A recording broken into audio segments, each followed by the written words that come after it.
Here we are. We're back with my bride, Chantel. We are the Amish Matchmakers, and we help Amish singles to find godly spouses, create epic marriages, and develop a legacy that is founded and rooted in faith, freedom, and above all else, love. Love is the key. It's a beautiful thing. I wanted to jump on and just share quickly. We're headed out to our. We had a love talk this morning, and some of the things we talked about was the the benefits or knowing the one, which one is the one, and how to choose the one, and it has to do with getting to know others on a deeper level. Is what we talked about. So I want to get your feedback, Chantel, on that whole concept of finding the one and really the process around that and the questions, because that's what we talked about this morning was like questions and things you can do to really discover, because everyone's throwing around this word about narcissism, and the narcissist can hide out for months. But I pushed back on that the narcissist wouldn't stick around for hard questions and would feel uncomfortable with deeper connections. And so I just want to get your feedback on that and some thoughts, some nuggets on how to know the one.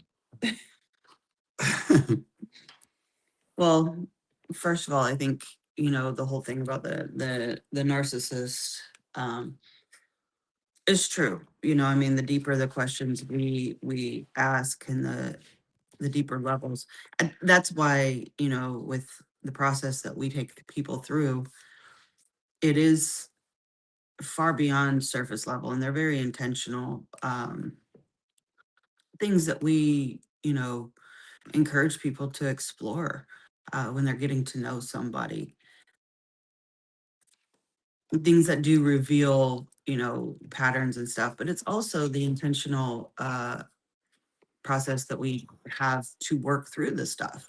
you know Putting people in a box of narcissism, now you're going to take me down a whole rabbit trail. That's good. um the truth of the matter is we all have narcissistic behavior. uh you know th- it's a response to our experience, it's a response to our upbringing, and the reality is some people just kind of have more intense behavior than others, and things come out, but it's all a response to our experience and our trauma.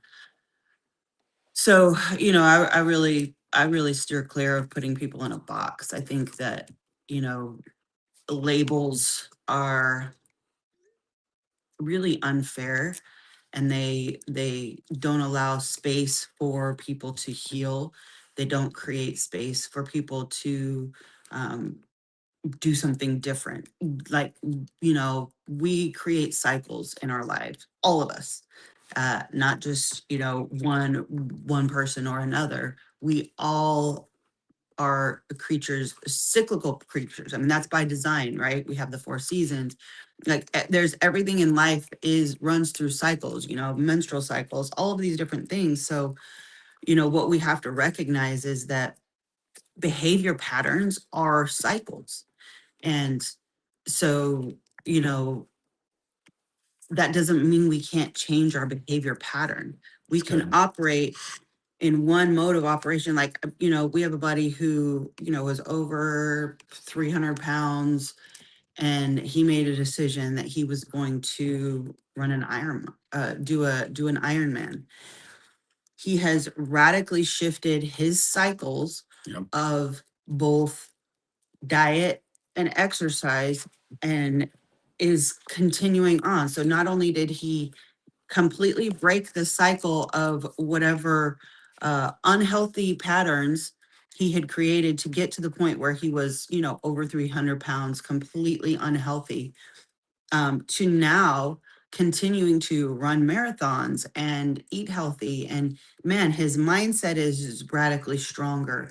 Like, it's, so giving people the opportunity to change those. Like, we don't, We don't have to put people in a box. Oh, you're obese, you're going to stay obese for the rest of your life. Like given the opportunity and the mindset, it's all in the mind. So, I say that to say, even in relationship, um, when we see behaviors that look narcissistic, like how can we identify, a behavior and go after the truth of the matter? The truth of the matter is it's just unhealed cycles, unhealed wounds. And we all have them, guys. I think that's the most important thing. Is we all have them, and we all have the ability to move through them and get to a place where we can operate from a place of a healthy mindset, and in relationship, it requires two people, and it requires creating the space. It doesn't mean we always operate from a place of healthy, because those cycles come up, those triggers, we get triggered, and the behavior shows itself, right? But if we understand that it's just behavior and it is a response to a trigger, and we move through that, we attack the the belief system that is surrounding that trigger, Mm, then we can move out of it. It's really, I mean, the greatest part of relationship and human nature is creating a safe place for people to be able to out the healing and the freedom. that's right. But it requires intentionality, and it requires a deeper level of understanding, and understanding, um, psychology, our mindset, human nature, and our emotional, personal growth. That's right. And seeing past the shell, seeing heart, and getting to a different version of them, Mhm. helping them to see a different version as well. It's super powerful. Thank you for sharing, babe. And with that said, Epic 30 is our process that we do in the mornings daily to create a powerful mindset. I'm going to read my letter back from the Father. John 3:5 was my letter today. Back, and I'm just going to read it. My son, I'm drawing you deeper into the life that flows from me. That's been a theme, just how important it is to connect with the Father in unity with Him. There's many, many examples. So this is super awesome. You're not standing at the edge, you are being invited further in. The renewing you feel is my work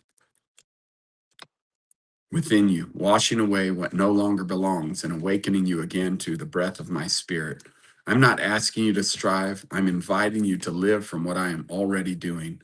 Just as water refreshes and cleanses, I am restoring your heart, your vision, your strength. And just as breath fills the lungs with life, my spirit is filling you with clarity, courage, and peace. You are learning to see my kingdom not as something distant, but as a reality you live within, where my presence surrounds you and my wisdom guides you. Do not fear the places where I'm making things new. Renewal is not loss, it is expansion. I am aligning you more fully with my heart. And through that alignment, I will bring life to those around you. You are not walking alone. My spirit moves with you, within you, and ahead of you. I am teaching you to trust my voice, to rest in my love, and to move with confidence in what I am revealing. Where you sense cleansing, I am preparing. Where you sense stirring, I am awakening. Where you sense invitation, I am opening doors. Step forward with peace. You belong in my kingdom, not as a visitor, but as a son who carries my life. I delight in you, and I am faithful to complete what I have begun. Walk with me, your, your Papa. So that was my letter back from the Father, and it's John 3:5. That's where that came from. And we've started some new things of epic translation, going back to the definition of these verses and breaking them down and digging deep into them and pulling out the treasure. And that's the treasure that came forth from it today. Nice. So I love you. I appreciate you, Queen. Thanks for all you do to change lives and raise up great leaders. I'm super proud of what we're doing and how God is blessing it. So next week, or 2 weeks from tomorrow, we'll have another epic intensive. where Richard Lombini Yoder will be leading with us. We've got some people enrolled. We had another person booked last night, so that's cool. So it's exciting. Limited in space. We only have 10 spots, and I think more than half are full. So if you want to jump in, it's not too late. But we're glad you're here. Anything else you want to close with, love? No. All right. Have a great day. We love you. Bless you, and we'll see you soon.